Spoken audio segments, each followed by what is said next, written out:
Vamos en el día de hoy a la palabra del Señor y para ello les pido que vayamos al capítulo 9 del Evangelio de Juan, Juan capítulo 9, versículo número 41, Juan 9, 41. Jesús les respondió: si fuerais ciego no tendrías pecado, mas ahora porque decís vemos, vuestro pecado permanece. Si fueras ciegos, no tendríais pecado, mas ahora porque decís, vemos, vuestro pecado permanece. El título de la predicación para el día de hoy es ¿qué ve Dios en ti? No ¿qué ves en ti? No, ¿qué ve Dios en ti? Es una gran diferencia. Es una diferencia abismal. Lo que tú veas en ti mismo, lo que tú creas de ti mismo, cómo te percibas a ti mismo y lo que Dios en realidad ve en ti. Entonces el título para el día de hoy es ¿qué ve Dios en ti? Recordemos brevemente que la semana pasada estábamos viendo los aspectos doctrinales de la maldición generacional y vimos de manera clara cómo la maldición generacional no tiene validez ni fundamento escritural alguno. Eso lo vimos, quitamos el mito como tal de este pasaje y también vimos un poco acerca de la providencia del Señor en el versículo número 3 cuando el Señor les dijo: no es que pecó éste ni sus padres, sino para que las obras de Dios se manifiesten en él. Es decir, para que la providencia continúe su camino. Recordemos qué es la providencia. Providencia es el gobierno, es el orden divino por medio del cual Dios rige, gobierna a su creación, a sus criaturas y a lo que las criaturas hagan o dejen de hacer.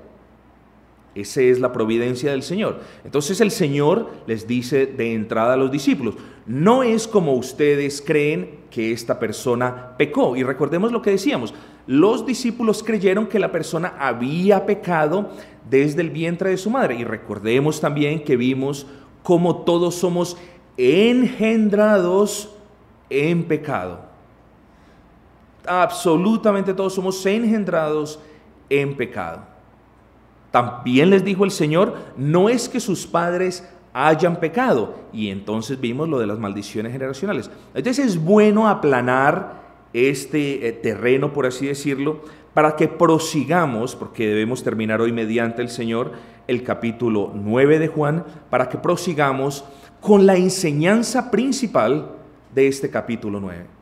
La enseñanza principal de este capítulo 9 realmente creo que es fácil y estoy seguro de que ustedes lo pueden entender. La enseñanza principal de este capítulo 9 como tal no era demistificar las maldiciones generacionales, como tal no era exaltar la providencia del Señor, es como tal la enseñanza principal, el núcleo doctrinal del capítulo 9 del Evangelio de Juan, es como tal las gloriosas palabras del Señor que dice: yo soy la luz del mundo y entre tanto estoy en el mundo, luz soy de él. Esa es la idea principal. El Señor Cristo Jesús, nuestro Dios, nuestro Salvador, es la luz del mundo. Esa es la idea principal.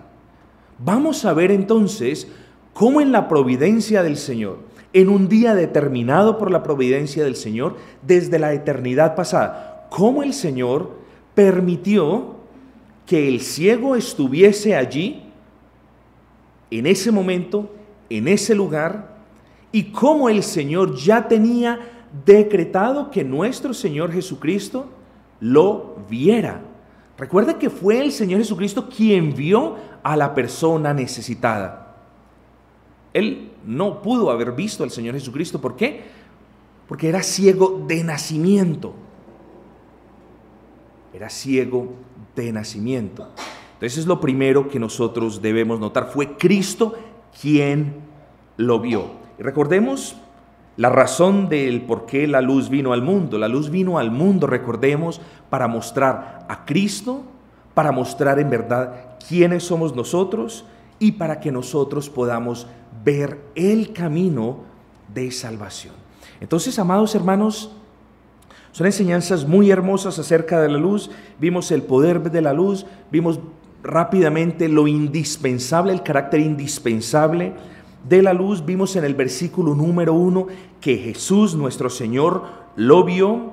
Vimos que una característica, porque ahorita vamos a tocar este tema, vimos que era ciego de nacimiento, muy importante, era ciego de nacimiento. Era un ciego que no se hacía el ciego, era un ciego que no tenía cataratas, era un ciego que no se sentía mal de los ojos, que no tenía orzuelos. Y les digo todas estas cosas para que nosotros podamos ver cuál era la naturaleza de los milagros que obraba el Señor. No era que una persona, y lo voy a decir no a manera de chiste, no era que una persona no pudiese ver porque tenía muchas lagañas, era porque era ciego de nacimiento. Y esta comparación hay que hacerla y hay que adentrarnos en ella un poco, porque las sanidades de hoy en día no incluyen estas cosas. Las tenemos que entender. Las sanidades de hoy en día no incluyen los actos milagrosos y maravillosos que hizo el Señor.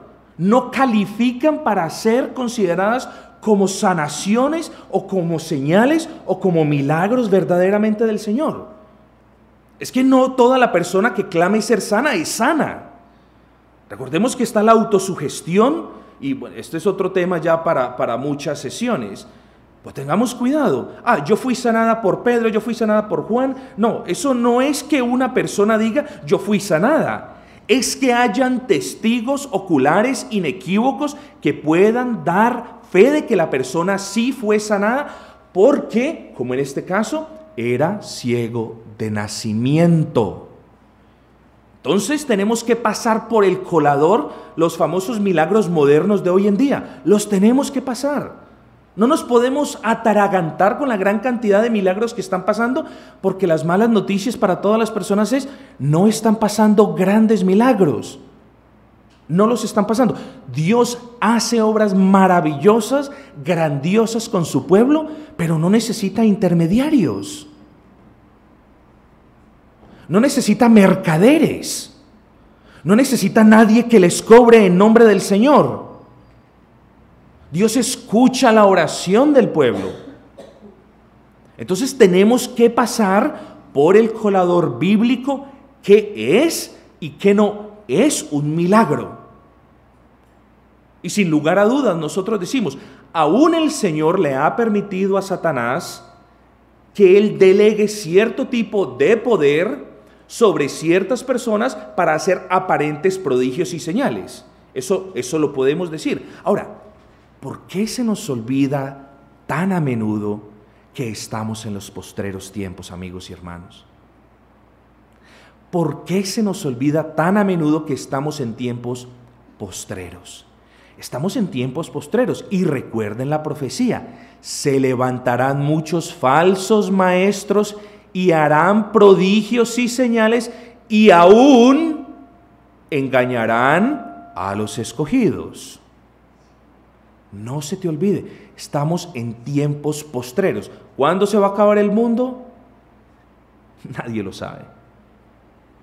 Pero lo que sí sabemos es que estamos en tiempos postreros, en tiempos de dolor. Y no suelo hacer ejemplos de este tipo, o tenemos una querida hermana entre nosotros que está a punto de dar luz a un pequeño y hermoso hijo con ayuda del Señor.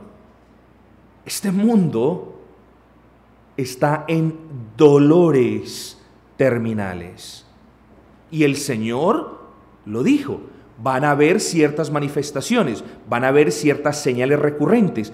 Ponga atención a esas manifestaciones y a esas señales recurrentes, porque entonces viene el fin. No, ya se aproxima el fin. Son cuestiones escatológicas que tampoco las vamos a tratar hoy, pero ¿por qué hago énfasis en ellas? Amigos, los milagros del Señor Jesús fueron claros, indiscutibles, irreprochables, y fueron hechos en un ambiente, como ya les he explicado, en un ambiente no controlado.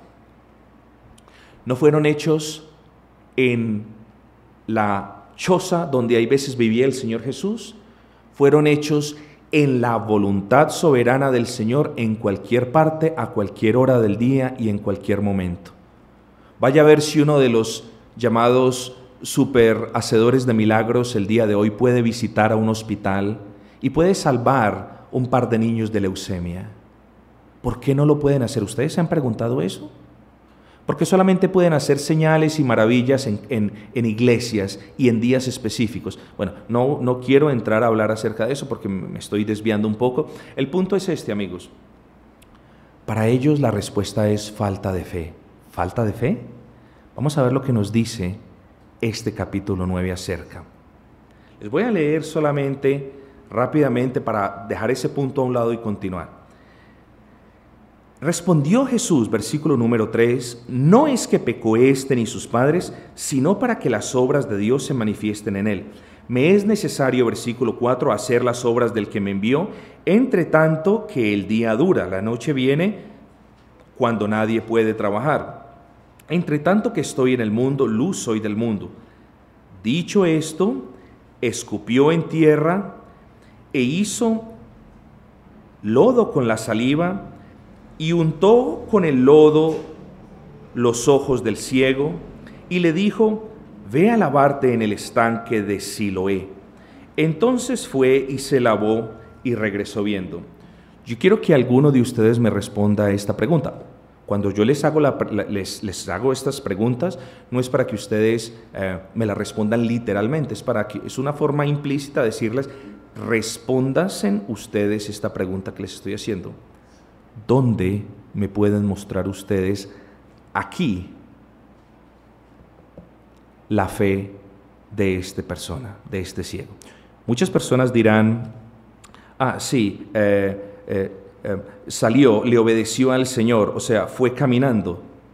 Él estaba ciego, no habló una palabra, el Señor lo vio, el Señor escupió en tierra, el Señor hizo lodo, el Señor le untó en los ojos, el Señor le dio una orden. Hermanos, en muchos de los milagros del Señor Jesús, ustedes se van a sorprender, no había fe, no era necesaria la fe. Es una mala interpretación bíblica que alguien diga, es que usted no recibe el milagro porque no tiene fe. Es una mala interpretación bíblica, es simplemente una excusa que ellos esgrimen cuando ellos saben que están lidiando con una situación verdadera que ellos no pueden sanar. Respóndanme ustedes una cosa. ¿Lázaro tuvo fe cuando estaba muerto? ¿Cómo un muerto no puede tener fe, cierto? El Señor no necesitó la fe para hacer milagros. ¿El paralítico en el estanque de Betesda tuvo fe? No tuvo la menor de las fe. El Señor de ahí lo levantó. Entonces, que los sanadores carismáticos modernos no vengan a decir que no pueden sanar a alguien porque la persona no tiene fe. No, cuando el poder de Dios se manifestaba a pesar de las personas. Es decir, para que la gloria del Señor fuese evidentemente manifiesta y no necesitaba de algún tipo de cooperación del ser humano. ¿Por qué un maestro carismático no puede levantar un muerto? Pero qué conveniente, sí puede hacer milagros de pacotilla en las iglesias, pero un muerto no lo puede levantar. No, un momentico, el paquete de las sanidades y de las señales y de los milagros es un paquetico completo. El Señor levantó los muertos, el Señor hizo grandes sanidades y milagros, lo mismo los apóstoles. Los apóstoles levantaron muertos y los apóstoles hicieron grandes señales y milagros. Eso es un paquetito completo que se llama... Les voy a decir el nombre del regalo. Ese paquetito completo, bien hermoso, se llama los dones apostólicos. Y solamente recibieron este paquetito los apóstoles. Este paquetito no lo tienen los maestros de hoy en día. Ni lo puede tener nadie. Por mucho que lo quiera tener, no lo pueden tener. Entonces, queridos amigos y hermanos, veamos y continuemos viendo que el milagro del Señor Jesús representa un milagro. La persona estaba ciega de nacimiento y el Señor se manifestó de manera maravillosa con este hombre. Vimos la providencia del Señor, vimos entonces, vamos a ver las maneras. No podía el Señor decirle al hombre ciego: hijo, ven, yo toco tus ojos. ¿No podía el Señor hacer eso? ¿No podía el Señor, si deseaba, sacar su escupa, hacer barro, untársela a los ojos y decirle: hijo, abre tus ojos que ya ves? Claro que lo podía hacer. El Señor es soberano.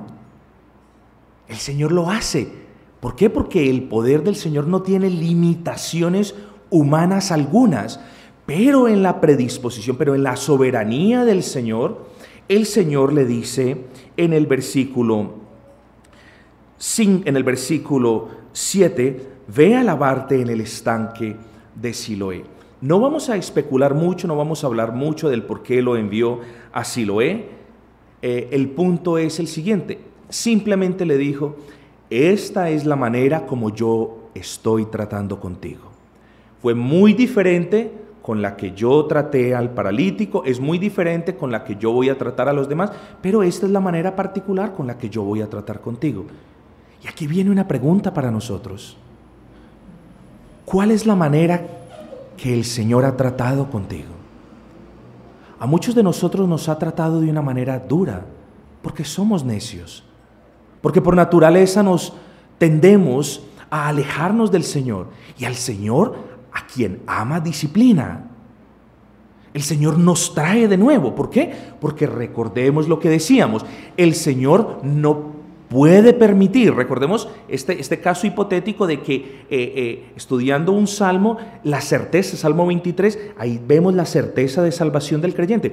El Señor no puede permitir que una de sus ovejas se pierda.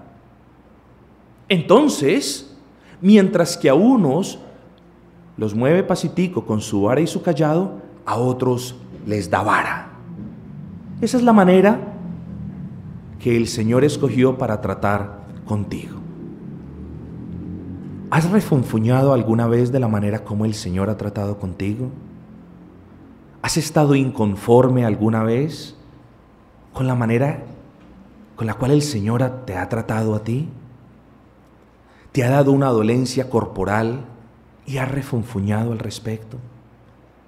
¿Te ha dado una situación difícil y has, como decimos vulgarmente, has revirado y le has dicho: ¿por qué a mí, Señor? O no le has dicho aún: ¿por qué a mí, Señor? Pero tu corazón está lleno de inconformismo. Dios es soberano y Dios nos trata de manera diferente porque somos personas diferentes.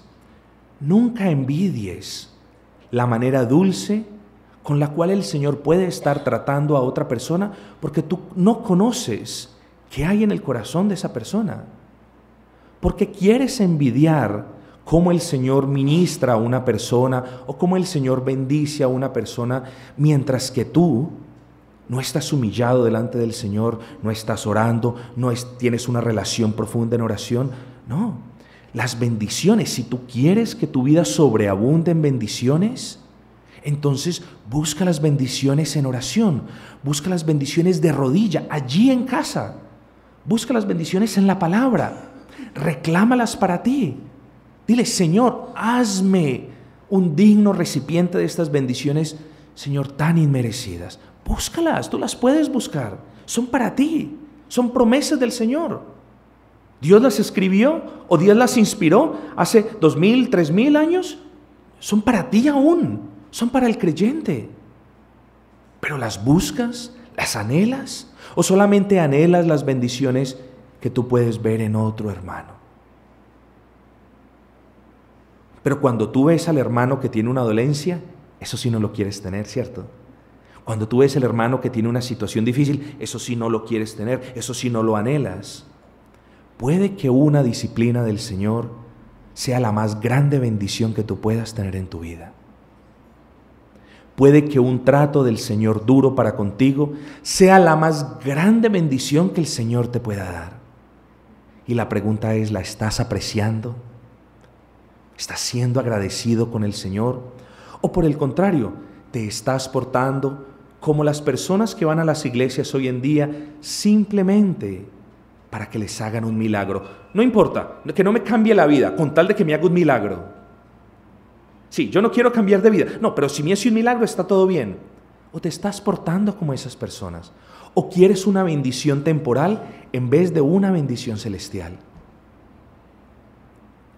El Señor en este pasaje nos dice, o le dice al ciego, ve a lavarte en el estanque de Siloé. El ciego fue y se lavó en el estanque de Siloé. El ciego no refunfuñó, el ciego obedeció. ¿Cómo fue el ciego al estanque de Siloé? Se conocía el camino, lo llevaron amigos, es irrelevante. Cuando el Señor, y escúchenme la hermosura de la enseñanza aquí, cuando el Señor le dijo al ciego, ve y lávate, en la providencia del Señor, también ya el Señor había decretado que él fuese o que lo llevasen o que lo ayudasen, pero cuando el Señor toca el corazón de alguien, el Señor provee los elementos necesarios para traer a esa persona a la convicción total del conocimiento de Cristo. El Señor, cuando toca de verdad el corazón de alguien, no va a dejar esa obra a medio empezar. El Señor, cuando pringa, cuando revive, cuando reanima el espíritu de alguien, no lo va a dejar ahí deseoso, como a la expectativa, no. En su tiempo, Él proveerá también por gracia que Él venga a un conocimiento del Señor. La obra, si tú aún no eres creyente, y recordemos el título de la predicación, ¿qué ve Dios en ti? Si aún tú no eres creyente, pero si estás en el proceso de búsqueda, ten fe. Si Dios te ha dicho, ve, no lo dudes más, ve al Señor. Ciego como estás. Miremos esto. Cuando el Señor hizo el lodo y puso el lodo en los ojos, el joven, el Señor, estaba aún ciego, pero él creyó las palabras del Señor. Él creyó las palabras de nuestro Señor. Y también el hecho de que el ciego haya ido a el estanque de Siloé nos muestra y nos da un modelo de obediencia. Y yo quiero solamente hacer una breve pregunta. Cuando lees a veces una enseñanza de las Escrituras y cuando tu conciencia es redarguida de que debes hacer algo y no lo haces, ¿cómo te sientes? ¿Te has ya acostumbrado a negar la enseñanza del Señor? ¿Te has ya acostumbrado a decir, no, lo hago después? ¿Te has ya acostumbrado a decir, esto no es para mí, es quizás para otros, pero no para mí?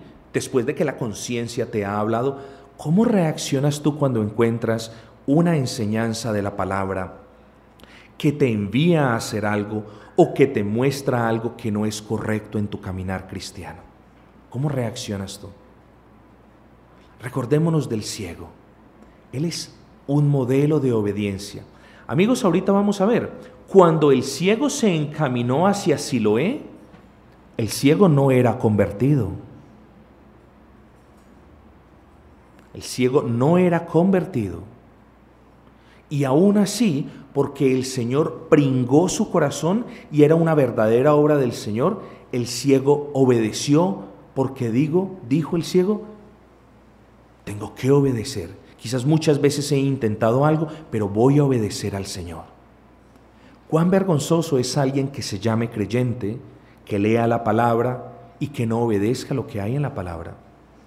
Cuán vergonzoso es el hecho de que alguien se llama creyente, diga tener la luz y viva haciendo las cosas en las tinieblas. Cuán vergonzoso es el hecho de que alguien que profese la fe cristiana simplemente diga, no, esto no soy capaz de hacerlo, o rehúso creer en esto, porque la palabra quizás le está pidiendo a la persona, quizás te está pidiendo a ti que cambies un aspecto en tu vida que no es correcto. Qué vergonzoso es para aquella persona que se llame creyente no obedecer al Señor. De hecho, queridos amigos y hermanos, los que obedecen al Señor son los creyentes. Una persona no se puede llamar creyente si es un desobediente de la palabra de Dios. Eso no existe. Y el cuento este de las excusas, esto delante del Señor no es válido. Por eso la pregunta de la predicación del título fue: ¿qué ve Dios en ti? No es qué ves tú en ti mismo. Porque si yo pongo a que tú te describas a ti mismo, tú vas a decir, bueno, soy una persona así, tengo esto, tengo lo otro, tengo un poquito de estas cosas malas, pero no soy tan malo, el Señor ha hecho un cambio, una cosa y la otra. No, eso es lo que tú ves en ti. La pregunta no es esa, la pregunta es, ¿qué Dios ve en ti? Y si tú quieres saber qué Dios ve en ti, ven a la palabra del Señor. Pero entonces nadie se puede llamar cristiano si una persona viene a la palabra del Señor, si la palabra del Señor redarguye el corazón de la persona y si la persona dice, no, pues no, eso no es para mí. ¿Qué tipo de creyente es ese? ¿Qué tipo de creyente es el que viene a la palabra del Señor para escuchar el testimonio que Dios tiene del ser humano y dice, no, esto no es conmigo, o no, esta parte no la obedezco?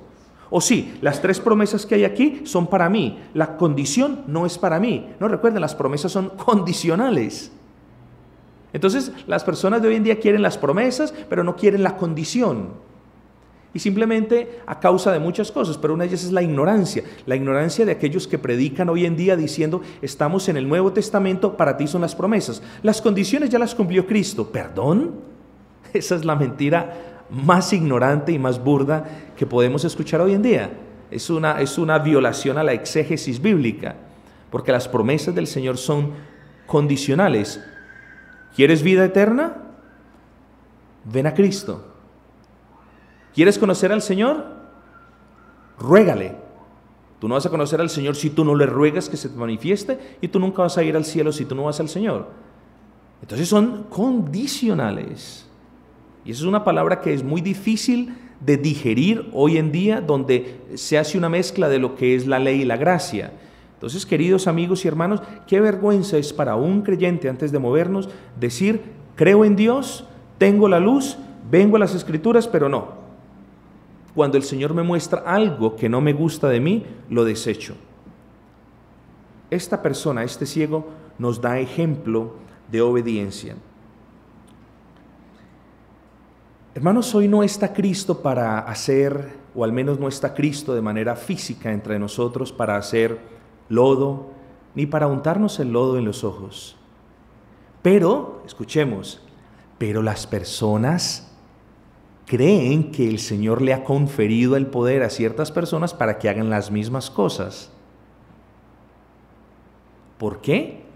Ya les voy a explicar el por qué. Porque es más llamativo que haya lodo en los ojos y que vengan a lavarle los ojos y que la persona vea. Son más llamativas esas cosas que obviamente ya no ocurren, sino que ocurrieron para testificar. Son más llamativas esas cosas que entender que la palabra del Señor tiene el poder para mostrarnos quiénes somos y para irrumpir en las tinieblas. Entonces, las personas de hoy en día quieren el lodo en los ojos, quieren el agüita y quieren el gran milagro, pero no quieren la palabra del Señor que les muestra quiénes en verdad son ellos. Hermanos, recordemos una vez más lo que hemos venido aprendiendo. Los milagros se hacían para corroborar las palabras del Señor. Hermanos, si yo fallezco en este momento, o mañana, o cualquier otro día, que no se les olvide que los milagros tenían el propósito de autentificar las palabras del Señor Jesucristo. Que no se les olvide eso. Que se les olviden muchas cosas. Bueno, me daría pesar, pero que no se les olvide que los milagros eran el sello de autenticación de las palabras del Señor Jesús y de sus apóstoles. Ese era el sello. Por eso decimos que cuando las palabras de revelación cesaron, ya eran más innecesarios los sellos, porque ya no había hojas que autenticar. Imagínese usted va donde un notario a autenticar 5 hojas. Y cuando llega la 5ª hoja, el notario quiere seguir poniendo los sellos de autenticación sobre el escritorio y después sobre las paredes. ¿Pero por qué? Si ya las hojas para autenticar se acabaron. Se cerraron. El documento quedó cerrado. ¿Para qué más sellos? Ese es el señal, esa es la razón de las señales del Señor Jesucristo. ¿Cuál es la razón de esta señal? Que el Señor Jesucristo dijo: soy la luz del mundo. Esta persona estaba en tinieblas, en total oscuridad. Y el Señor hizo este milagro para corroborar el punto que había dicho: soy la luz del mundo. No para que otros bandidos y criminales 2000 años más tarde dijeran: el Señor trajo esto para que yo también les sanara a ustedes de la ceguera. No fue para eso. Fue para autenticar las palabras hermosas del Señor Jesús cuando dijo: yo soy la luz del mundo. Ahora, dejemos en claro esto.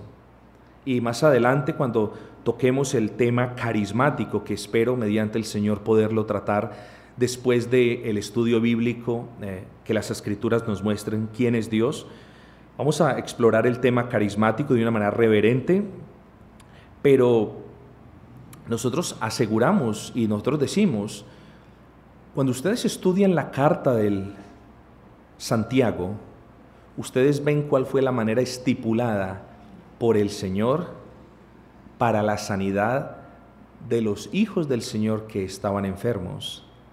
Y si ustedes estudian la carta de Santiago, que quizás más adelante lo vamos a hacer, seguramente mediante el Señor lo vamos a hacer, ustedes se van a dar cuenta que para aquel entonces las señales y milagros ya iban mermando. Santiago fue la última de las cartas escritas. Y ahí era evidente que ya las manifestaciones y las grandes señales y milagros ya no estaban pasando. Entonces, ¿qué nos dice Santiago? Que los ancianos de la iglesia vayan y visiten al hermano que está enfermo, que oren por él, y la oración de fe sanará al enfermo. Ahora, lo sanará si está en la voluntad del Señor. Pues yo quiero que ustedes miren el punto. No eran señales ni milagros que iban a ejecutar los ancianos, es a través de la oración. Y eso lo hacemos todos nosotros, los que tenemos dolencias, los que estamos enfermos. Para nosotros, genuinamente nos debe bastar la oración. Señor, sáname, porque sé que tienes el poder, Señor. Lo tienes. Sáname, te lo pido, porque sé que tú eres mi Dios y tú me escuchas. Pero sáname conforme a tu voluntad, Señor. Eso debe ser suficiente. Como también le fue suficiente al apóstol Pablo, ¿recuerdan? Bástate en mi gracia, porque mi poder se perfecciona en la debilidad. Eso aplica para nosotros hoy en día. Y debemos estar gozosos, porque las pruebas más difíciles para nosotros, queridos hermanos, pueden redundar en las bendiciones espirituales más grandes. Entonces, ¿para qué refunfuñar de las condiciones físicas cuando puede ser algo que el Señor quiera usarlo para tu bendición? Ahora, las dolencias físicas, las enfermedades que nosotros podamos tener, nos deben llevar a un punto, nos deben llevar a examinarnos, a ver si es que esas enfermedades vinieron a causa del pecado, porque no podemos negar que el Señor pueda utilizar aún dolencias o aún enfermedades por el pecado. Lo que no podemos hacer, queridos hermanos, y lo que sí es una falacia exegética hacer, es asumir automáticamente que la persona que está enferma es una vil y vana pecadora, porque entonces ahí nos toca meter a Pedro, nos toca meter a Timoteo, nos toca meter a Epafrodito, nos toca meter a una gran cantidad de hermosos hermanos creyentes que simplemente no pudieron ser sanados por Pablo, quien resucitó muertos, quien sanó enfermos. ¿Vieron? Veamos entonces el versículo 8. Entonces los vecinos y los que antes le habían visto que era ciego decían: ¿no es este que se sentaba y mendigaba? Unos decían: él es, y otros: a él se parece. Él decía: yo soy. No le dio miedo de nadie. Dio su testimonio: yo soy. Yo soy quien no podía ver. Yo soy quien estaba en las tinieblas. Yo soy ese, no es otro, yo soy. ¿Cómo está tu testimonio? ¿Tu testimonio solamente lo conocen algunos hermanos de la iglesia? ¿En la calle eres otra persona? ¿En la calle nadie dice: ¿no es este el que antes estaba en la oscuridad? ¿O en la calle dicen: ese el que mantiene en la oscuridad? ¿Notan las personas de afuera tu cambio? ¿Las personas que te conocen pueden notar tu cambio? ¿Las personas que te conocen saben que ha habido un cambio en tu vida? ¿Las personas que te conocen te han visto andar en las tinieblas y ahora ven en ti la luz reflejada del Salvador? ¿Qué dicen las personas que te conocen? ¿Qué pasaría? No teman que nunca lo voy a hacer. ¿Qué pasaría si yo fuera por cada una de sus casas y les preguntara a sus más familiares, a los más cercanos, cómo es el testimonio de este, de aquello y del otro? ¿Serían ustedes avergonzados? Si es que eso pasase, ¿serían ustedes avergonzados? ¿Dirían de ustedes: no, ese es un bebedor, ese todavía harta trago, esa todavía es más mentirosa? ¿Qué dirían de nosotros aquellos que nos conocen? ¿Qué dirían de nosotros aquellos que están más cerca de nosotros? Pero volvamos al tema de la predicación. ¿Qué dice Dios de ti? ¿Qué es lo que dice Dios de ti? Eso es lo más importante. Miren cuán hipócrita es y cuán perverso es el corazón del hombre. Nos importa y tenemos miedo de lo que diga el esposo, de lo que diga nuestros hijos o de lo que digan nuestras madres. Tenemos miedo de que seamos descubiertos, pero de Dios no nos importa. De Dios no. Tenemos vergüenza que nuestro testimonio sea descubierto por nuestros hermanos, pero no tenemos vergüenza que Dios vea en nosotros la oscuridad que hay en nosotros. No se nos pase por alto estas grandes enseñanzas, que no se nos pase por alto la gran verdad de que Dios nos conoce y de que lo que importa es qué ve Él en nosotros. Yo les insto, antes de ir a la parte final, yo les insto, queridos hermanos, a que ustedes mediten lo que hemos hablado, aquellos que toman notas, que estén repasando las notas, que estén pendientes de esos puntos que les ha tocado sus corazones. Los que no toman notas no los voy a criticar para nada, porque yo en alguna vez no tomé notas, luego tomé notas. Es una gran bendición tomar notas para uno acordarse de los puntos principales de la predicación. Recuerden las cosas que hemos hablado. Recuerden, les dejo como tarea, queridos hermanos, a lo largo del día, que ustedes puedan volver a estudiar el capítulo 9. Y ahora voy entonces a los 3 últimos o a los 5 últimos versículos. Versículo 35. Oyó Jesús que le habían expulsado y hallándole le dijo: ¿crees tú en el Hijo de Dios? Amigos, el ciego lo habían expulsado de la sinagoga. Le habían hecho partícipe de la mayor humillación pública posible en aquel entonces. Lo habían expulsado de la sinagoga. Le habían dicho: tú no eres un creyente, tú no eres un judío, largo de aquí, fuera. No tenía esperanza alguna. Después de que un judío era expulsado públicamente de la sinagoga, créame lo que le estoy diciendo, que históricamente hablando, esa persona era víctima de una separación total. Era segregada, era hecha a un lado, no era tenida en cuenta, socialmente estaba aislada. Los padres aún lo despreciaban, lo negaban, lo desheredaban. Y miren todo, perdió todo este hombre. Pero ganó el reino de los cielos. Perdió la sinagoga, pero ganó el reino de los cielos. ¿Por qué? Veamos versículo 36, 35. ¿Crees tú en el Hijo de Dios? Versículo 36, respondió el que había sido ciego y dijo: ¿quién es, Señor, para que crea en él?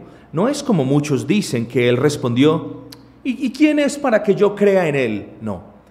El original griego nos dice: ¿quién es, Señor? Lo quiero ver. Muéstramelo, Señor, y entonces yo creeré. Hermanos, si miremos que el Señor ha decidido en su soberana, perfecta e inmutable sabiduría revelarse a lo vil y menospreciado.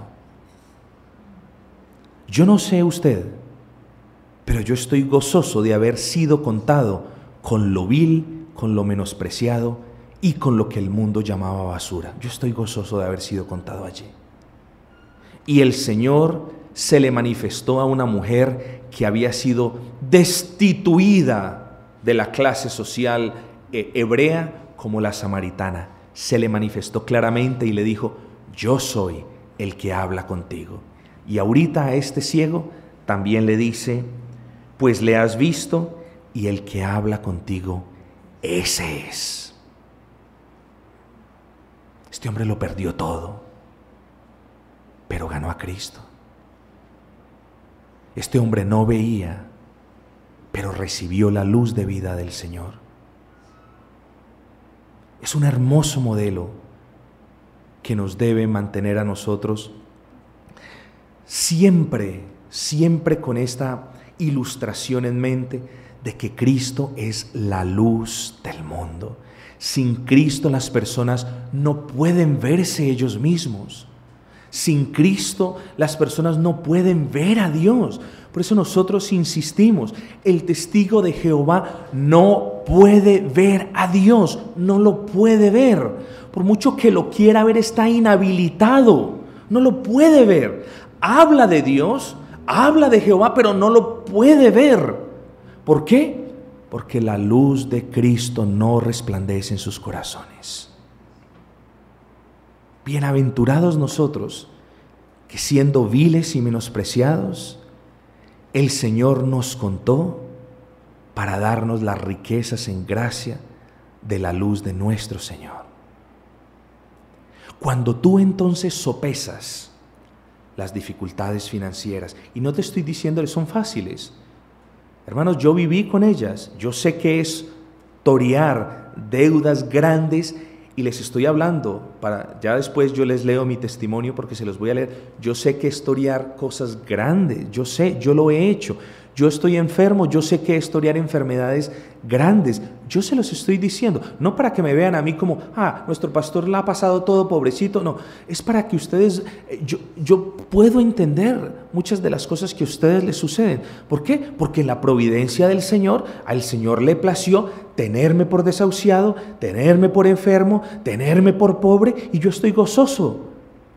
Hermanos, cuando ustedes sopesen las dificultades financieras, las dificultades que los aquejan en sus cuerpos, cuando ustedes sopesen eso con la luz de gracia que ha resplandecido en sus corazones, por la medio del cual ustedes han podido ver a Cristo Jesús, cuando ustedes sopesen y pongan en la balanza eso, ustedes se van a dar cuenta de que no importa lo que ustedes hayan perdido en términos materiales, o no importa cuánto se aquejen sus cuerpos a causa de sus dolencias, ustedes en sentido figurado ya vieron la luz de Cristo y ya van camino al cielo.